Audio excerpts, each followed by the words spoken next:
क्या हाल चाल है दोस्तों, स्वागत है आप सबका आज के हमारे एक और नए वीडियो में। आज का वीडियो होने वाला है हमारा क्लास 11th बिजनेस स्टडीज़ का चैप्टर नंबर 1 का पार्ट नंबर 3 एंड ऑल्सो ये हमारे चैप्टर का लास्ट पार्ट होने वाला है। इस पार्ट में हम इस चैप्टर को पूरी तरीके से कंप्लीट कर देने वाले हैं। सो अगर आप चैनल पर नए हो या फिर इस वीडियो को पहली बार देख रहे हो, तो अगर आपने इसके प्रीवियस 2 पार्ट्स कंप्लीट नहीं किए तो मैं रिकमेंड करूँगा कि पहले आप जाके उन दोनों पार्ट्स को देख लो, बिकॉज उसका कंटिन्यूएशन इस पार्ट 3 में होने वाला है। तो हमने अभी तक क्या पढ़ा था, एक बार क्विक रिकैप लेते हैं। तो इससे क्या होगा, आपको एक रिकॉल हो जाएगा कि हमने क्या क्या चीज़ें अभी तक कंप्लीट कर ली हैं। तो हमने हमारे यूनिट नंबर 1 जो एवोल्यूशन ऑफ बिजनेस है उसको हमने कंप्लीट कर लिया था, जिसमें हमने जाना था कि हमारा एंशिएंट बिजनेस कैसा होता है, इंडिजीनियस बैंकिंग सिस्टम कैसा होता है, rise of intermediaries, transportation, major trade centres और मेजर एक्सपोर्ट्स एंड इम्पोर्ट्स। ये सारी चीज़ों के बारे में हमने यूनिट 1 में पढ़ा था, यानी पार्ट नंबर 1 जो हमारा वीडियो था उसमें हमने कंप्लीट किया था। देन पार्ट 2 में हमने पढ़ा था कि हमारा बिजनेस का मीनिंग क्या होता है, कैरेक्टरिस्टिक्स क्या होती हैं, ऑब्जेक्टिव्स क्या होते हैं, और इन तीनों चीज़ों को डिटेल में हमने एग्जाम्पल के साथ समझा था। देन हमारा जो टॉपिक नंबर 3 या फिर आप कह सकते हैं यूनिट नंबर 3 जो कि है हमारा क्लासिफिकेशन ऑफ बिजनेस एक्टिविटीज़। तो हमारी जो बिजनेस एक्टिविटीज़ होती है वो फर्दर मल्टीपल चीज़ों में क्लासिफाइड होती हैं। तो उस टॉपिक को यानी कि इस यूनिट नंबर 3 को हम इस वीडियो में कंप्लीट करने वाले हैं। इस वीडियो को लास्ट तक देखना नहीं भूलना है। एंड ऑल्सो पहली बार इस चैनल को देख रहे हो तो सब्सक्राइब कर लो, because free of cost class 11th class 12th उसके साथ साथ CUET की तैयारी मैं फ्री ऑफ कॉस्ट करवाऊँगा। साथ में आपको नोट्स भी मिलेंगे और नोट्स आपको मिल जाएंगे टेलीग्राम चैनल पे। चैनल का जो लिंक है डिस्क्रिप्शन बॉक्स में मिल जाएगा, वहाँ पे आप जाके ज्वाइन कर लेना। तो आते हैं हमारे टॉपिक की ओर, जो कि हमारा business activities broadly classified into 2 main categories, यानी कि जो हमारी बिजनेस की जो एक्टिविटीज़ होती हैं, बिजनेस की बात नहीं कर रहे हैं, बिजनेस एक्टिविटीज़ जो होती है यानी कि जो हम बिजनेस करते हैं वो मेजरली हमारा 2 कैटेगरीज में डिवाइडेड होता है। पहला होता है हमारा इंडस्ट्री में, दूसरा होता है हमारा कॉमर्स में। यानी हमारा या तो बिजनेस इंडस्ट्री रिलेटेड होगा या तो कॉमर्स रिलेटेड होगा। तो इंडस्ट्री हमारा क्या होता कहता है, तो इंडस्ट्री हमारी होती है इकोनॉमिक एक्टिविटीज़, यानी कि इंडस्ट्री में इकोनॉमिक एक्टिविटीज़ आती हैं। कौन सी इकोनॉमिक एक्टिविटीज़, जो कि कंसर्न्ड है विद द प्रोडक्शन और processing of goods and materials, यानी कि यहाँ पे मैन्युफैक्चरिंग यूनिट्स के बारे में बात किया जा रहा है। ऐसी इंडस्ट्री हमारी वो इकोनॉमिक एक्टिविटीज़ होती है जहाँ पे हम कुछ चीज़ प्रोड्यूस कर रहे हैं, कोई चीज़ मैन्युफैक्चर कर रहे हैं, या फिर हम गुड्स में या मटेरियल्स में कुछ प्रोसेसिंग कर रहे हैं। यानी कि मान लीजिए जैसे कि ऑनलाइन आपको बहुत सारे डिज़ाइनर मोबाइल कवर्स दिख जाते होंगे, तो वो लोग क्या करते हैं कि जो होलसेलर है उससे ट्रांसपेरेंट मोबाइल कवर लिया, उसके बाद वो खुद अपना डिज़ाइन प्रिंट कर देते हैं, या फिर टी-शर्ट प्रिंटर्स आते हैं तो वो सैंपल लेते हैं, उसके बाद अपना प्रिंट करके, यानी कि जो उन्होंने प्रिंट किया वो प्रोसेसिंग हुआ, उसके बाद वो प्रोसेसिंग करके आपको बेच देते हैं। तो ये सारी जो चीज़ें होती वो हमारी कहाँ पे आती, वो इकोनॉमिक एक्टिविटीज़ हमारी इंडस्ट्री में आती है।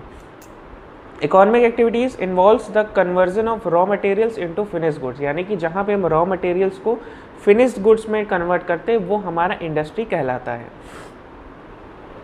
इंडस्ट्री हमारी कुछ 3 प्रकार की होती है। पहला होता है हमारा प्राइमरी इंडस्ट्री, दूसरा secondary, and the third one is territory industry या फिर सर्विस सेक्टर भी आप कह सकते हैं।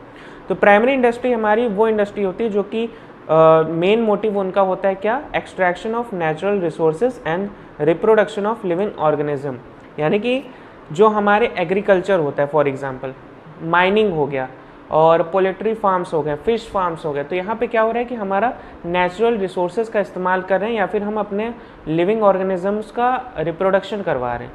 यानी कि जैसे एग फार्म्स होते हैं, वहाँ पे क्या होता है, मुर्गियों को फर्टिलाइज करके मतलब उनका मतलब रिप्रोडक्शन करवा के आर्टिफिशियल, फिर उसके बाद ज़्यादा मुर्गी ज़्यादा एग्स, या फिर उसी तरीके से फ़िश का भी होता है कि उनका रिप्रोडक्शन करवाते हैं, ज़्यादा फ़िश होगी, जितने ज़्यादा फिश होंगे बड़े होंगे उनको बेचते जाएंगे। उसी तरीके से नेचुरल रिसोर्सेज लाइक हम माइनिंग करते हैं, हम कोल निकालते हैं, हम एग्रीकल्चर एक्टिविटीज़ जो होती है, ये सारी चीज़ें हमारी प्राइमरी इंडस्ट्री में आती है, जिसको हम एक्सट्रैक्टिव इंडस्ट्री भी कह सकते हैं या फिर जेनेटिक इंडस्ट्री भी कह सकते हैं। यानी कि प्राइमरी इंडस्ट्री में 2 तरीके की इंडस्ट्री आती हैं।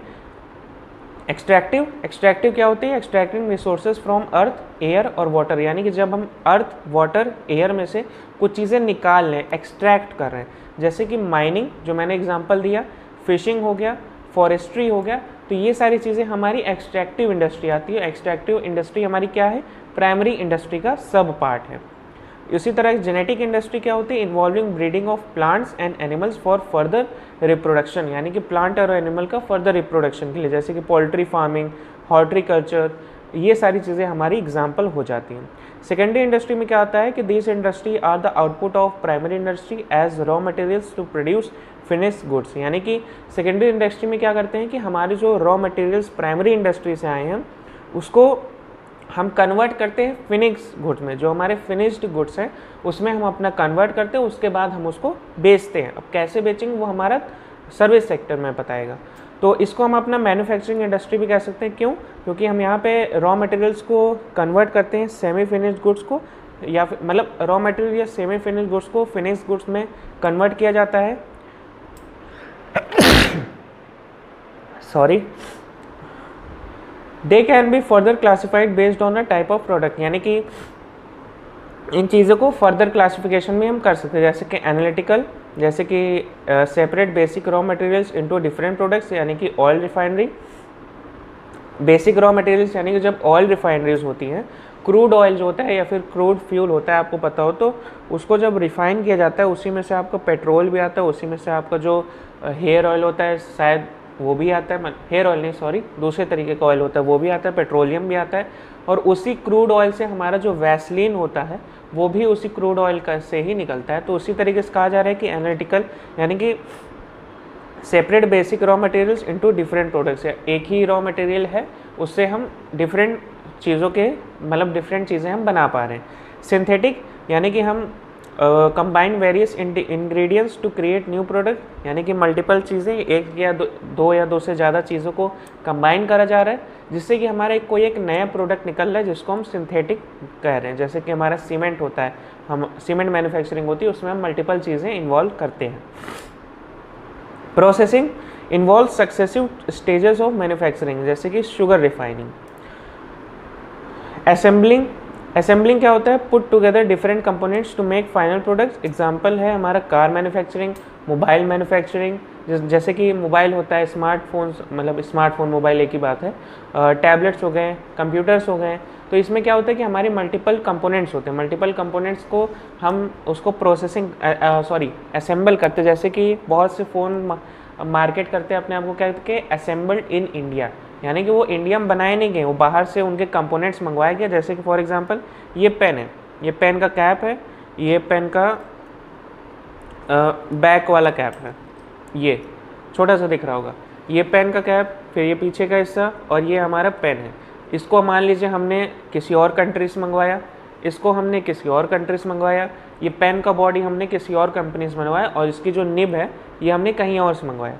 अब हम इसको लाते हैं अपने इंडिया में, उसके बाद इसको हम क्या करते हैं, ऐसे असेंबल करके कंप्लीट प्रोडक्ट बना के आपको बेच देते हैं। तो ये क्या कहलाया, हमारा असेंबलिंग कहलाता है। कंस्ट्रक्शन इंडस्ट्रीज यानी कि कंस्ट्रक्शन का जो वर्क होता है ये भी हमारा आता है। Involves creation of infrastructure like building, roads, bridges, dams, ये सारी चीज़ें हमारी सेकेंडरी इंडस्ट्री में आ जाती है। टर्टियरी इंडस्ट्री या फिर आप कह सकते हैं service industries, these industries provide support services to primary and secondary industry as well as directly to consumers. They facilitate trade and commerce. Examples include transportation, banking, insurance, warehousing, communication, advertising, tourism, healthcare, education। यानी कि service industries होती है third वाली हमारी, primary, secondary, service. इसमें क्या होता है कि ये हमारी सर्विस प्रोवाइड करती है किसको, प्राइमरी सेक्टर को, सेकेंडरी सेक्टर्स को, उसके साथ साथ जो हमारे कंज्यूमर्स हैं उनको भी। कौन कौन सी सर्विसेज होती हैं, transport service, banking, insurance, warehousing, communication, advertising, tourism, health care, education. ये सारी सर्विसिंग हमारी जो प्रोवाइड करवाती है, कौन सी इंडस्ट्री करवाती है, सर्विस इंडस्ट्री। तो ये था हमारे इंडस्ट्री के 3 पार्ट्स। अब हम बात करते हैं हमारा सेकेंड का, जो कि है हमारा कॉमर्स। कॉमर्स हमारा क्या कहलाता है, commerce includes all those activities that are necessary for bringing goods and services from place of production to the place of consumption. Commerce हमारा क्या कहलाता है, जो अभी हमने प्राइमरी इंडस्ट्री या सेकेंडरी इंडस्ट्री में जो चीज़ें हमने बनाई हैं, तो जो चीज़ें हमने बनाई क्या हुई, वो प्लेस ऑफ प्रोडक्शन। अब उसको हमें बेचना है, तो बेचेंगे कहाँ, बेचने के लाने के लिए जो हमारा प्लेस ऑफ कंजम्पशन है, यानी कि बनाने से लेकर के बेचने तक का जो सफ़र है ये हमारा कौन तय करेगा? कॉमर्स। कॉमर्स क्या बताता है कि अब हमारे पास प्राइमरी इंडस्ट्री से हमने सामान निकाला, रॉ मटेरियल, सेकेंडरी में प्रोसेस किया, सर्विस सेक्टर से हमने ट्रांसपोर्ट कर दिया। अब जो हमारा प्रोडक्ट वेयर हाउस में रखा है या फिर हमारे प्रोडक्शन हाउस में रखा हुआ है, फैक्ट्री में बन करके रेडी है, अब उसको हमें बेचना कैसे? तो ये सारी चीज़ें हमारी कॉमर्स बताता है। तो जो कॉमर्स है क्या करता है? It bridges the gap between producers and consumers. आपके एग्ज़ाम में क्वेश्चन आपके टीचर पूछ सकते हैं, explain the statement commerce bridges the gap between producers and consumers. तो आपको क्या लिखना रहेगा? पहले आप कॉमर्स की डेफिनेशन लिख देना मस्त, उसके बाद आप कंपोनेंट्स ऑफ कॉमर्स को थोड़ा सा एक्सप्लेन कर देना। तो कंपोनेंट ऑफ कॉमर्स में क्या क्या आता है? पहला हमारा आता है ट्रेड। तो ट्रेड हमारा क्या होता है? Buying and selling of goods and services. Trade का मतलब क्या है? जो गुड्स है, जो सर्विसेज है, उसको हम या तो खरीद रहे हैं या तो बेच रहे हैं, दोनों चीज़ें हो सकती हैं। इंटरनल ट्रेड क्या कहलाता है? इंटरनल ट्रेड यानी कि trade with in the boundaries of country. जब हम इंडिया में ही कुछ चीज़ें बेच रहे हैं, खरीद रहे हैं, तो हमारा इंटरनल ट्रेड या फिर डोमेस्टिक ट्रेड भी हम उसे कह सकते हैं, जिसमें हमारे इंटरनल ट्रेड में दो चीज़ें आती हैं, होलसेल और रिटेल। होलसेल क्या होता है? Buying goods in bulk for manufacturers and selling them into smaller quantities to retailers. यानी कि ये फैक्ट्री हमारी, फैक्ट्री से जाएगा होलसेलर के पास और होलसेलर से जाएगा हमारा रिटेलर्स के पास। तो होलसेलर्स क्या करते हैं? प्रोड्यूसर्स जहाँ पे बना है गुड्स अपने पास रखते हैं, थोक भाव में आप सुने होंगे, बल्क क्वांटिटी में, यानी यहाँ पे एक या दो प्रोडक्ट नहीं बिकते, यहाँ पे 100, 200, 500, 1000 ऐसे बेचा जाता है। होलसेलर्स रिटेलर्स को देते हैं, फिर रिटेलर्स से हम जो कस्टमर से वो चीज़ों को खरीदते हैं।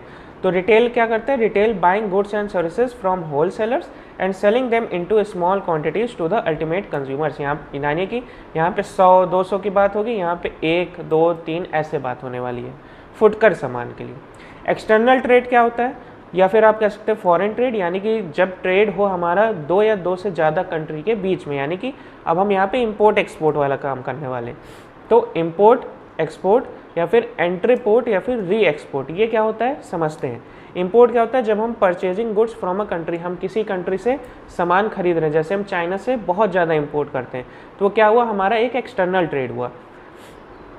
Export selling goods to a foreign country, जैसे कि हम अपने बांग्लादेश में हम कुछ चावल वगैरह बेचते हैं, या फिर हम दूसरे कंट्रीज़ में अपना जो स्पाइसेस है उसको एक्सपोर्ट करते हैं, तो वो सब क्या हुआ? हमारा एक्सपोर्ट हुआ, यानी कि हम दूसरी कंट्री को बेच रहे हैं। एंट्री पोर्ट या फिर री एक्सपोर्ट क्या होता है? Importing goods for the purpose of reexporting them to another country.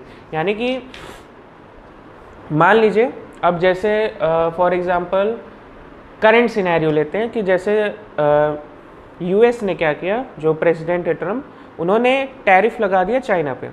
तो वहाँ पे जो लग्जरी ब्रांड्स थे जैसे कि एप्पल में था, तो वो क्या किया कि वहाँ से अपनी फैक्ट्री जो सेटअप है उसको अब हटा लेगा। हटाया क्यों लेगा? वहाँ पे टैरिफ बहुत ज़्यादा है, मतलब वहाँ वो बनाएगा तो उसको बहुत ज़्यादा कॉस्ट लगेगा, उसके बाद वो जब वो इंपोर्ट करेगा यूएस में या कहीं और बेचेगा तो मतलब उसको कॉस्टली होने वाला। तो वो क्या कर रहा है कि चीज़ों को इंडिया में, फैक्ट्री में जो है उसको इंडिया में सेटअप कर रहा है। तो यहाँ पे वो क्या होगा कि अब को जो गुड्स हैं, एप्पल को जो मैन्युफैक्चरिंग यूनिट यहाँ पे लगाया, तो मतलब कुछ कंपोनेंट्स उसको लाने पड़ेंगे। तो वो क्या करेगा कि चीज़ों को इंपोर्ट करेगा इंडिया में, चीज़ें आई इंडिया में, अब एक्सपोर्ट होगी दूसरे देशों में।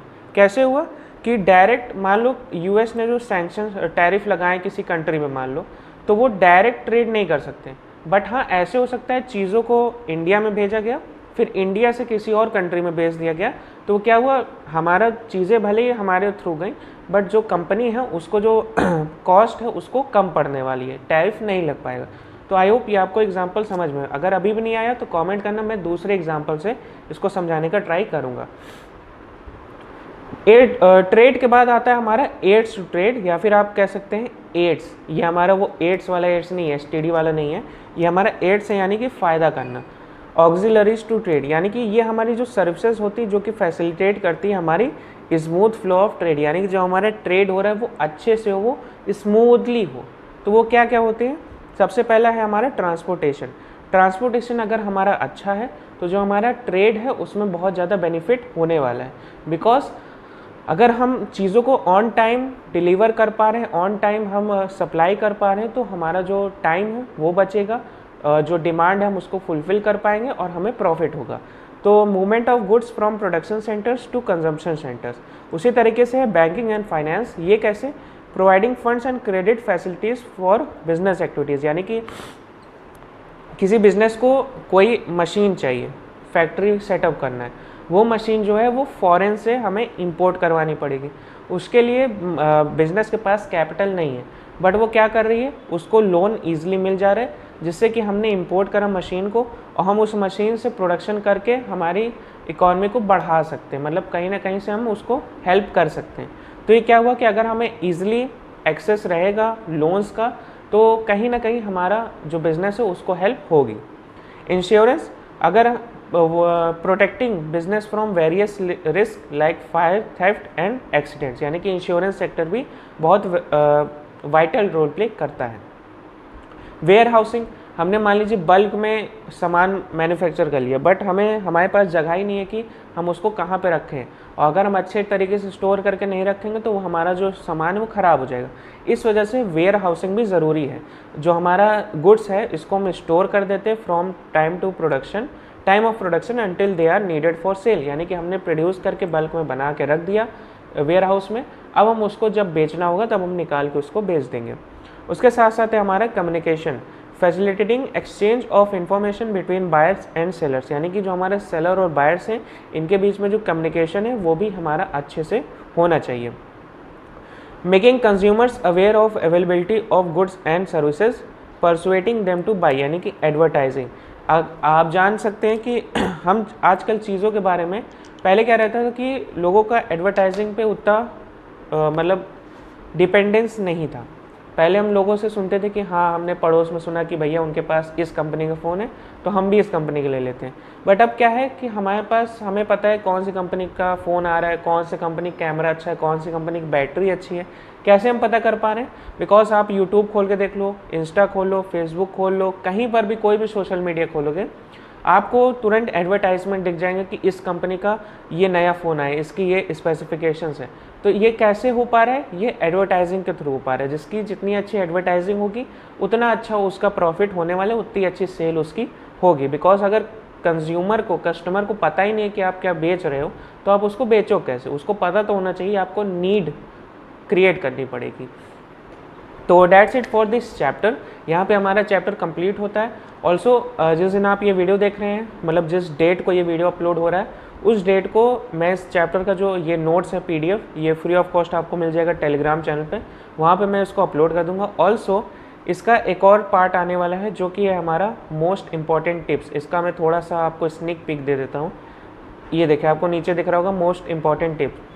इसका एक अलग सा 4-5 मिनट या 10 मिनट का वीडियो आएगा जिसमें मैं बताऊंगा कि इस चैप्टर से आपके एग्ज़ाम में कहाँ से क्वेश्चन आ सकते हैं, कौन कौन से पॉइंट्स को आपको भूलना नहीं है आपके एग्ज़ाम टाइम में। अगर इस चैप्टर को और अच्छे से समझना है तो आपको क्या चीज़ फॉलो करनी चाहिए, तो उसके लिए आपको वीडियो को वेट करना पड़ेगा, चैनल को सब्सक्राइब करना पड़ेगा। यहाँ तक इस वीडियो देखो तो लाइक भी कर दो। कोई डाउट है या फिर कुछ भी कॉमेंट करना है तो आप कॉमेंट कर सकते हो। मिलता हूँ मैं आपसे अगले वीडियो में, तब तक के लिए अपना ख्याल रखें, अपने माता पिता का ख्याल रखें। जय हिंद।